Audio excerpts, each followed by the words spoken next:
Hold up. I gotta grab my lyrics. It's already the end of the album now, but like, there's so much more on the way. You guys have no idea. You'll appreciate all of this.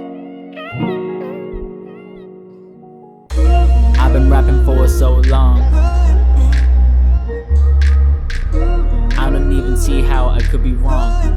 Every lyric and song I've written feels like it's sitting on my lap, telling me a story, a chapter in my life.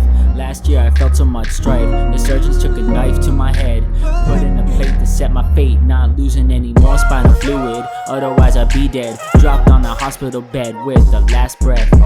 So if I had my last words, here they are.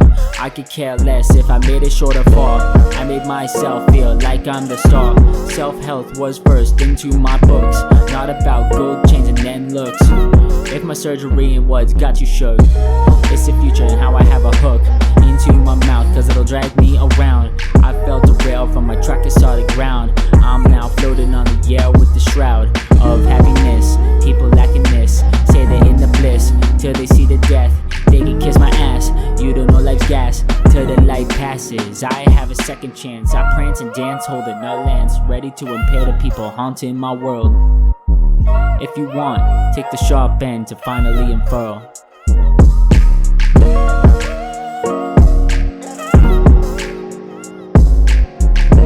My goodness, don't you remember when you went first to school? You went to kindergarten. And in kindergarten, the idea was to push along so that you could get into first grade. And then push along so that you could get into second grade, third grade, so on, going up and up. And then you went to high school, and this was a great transition in life. And now the pressure is being put on. You must get ahead. You must go up the grades and finally be good enough to get to college. Then when you get to college, you're still going step by step, up to the great moment in which you're ready to go out into the world. And then when you get out into this famous world, comes the struggle for success in profession or business. And again, there seems to be a ladder before you, something for which you're reaching all the time. And then, suddenly, when you're about 40 or 45 years old in the middle of life, you wake up one day and say, huh? I've arrived.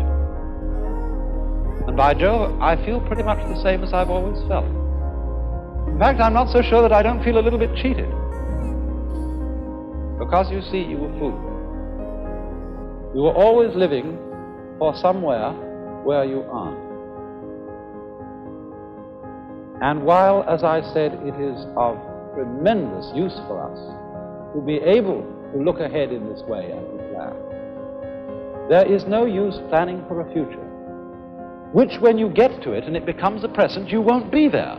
You'll be living in some other future which hasn't yet arrived. And so in this way, one is never able actually to inherit and enjoy the fruits of one's action. You can't live at all unless you can live fully now.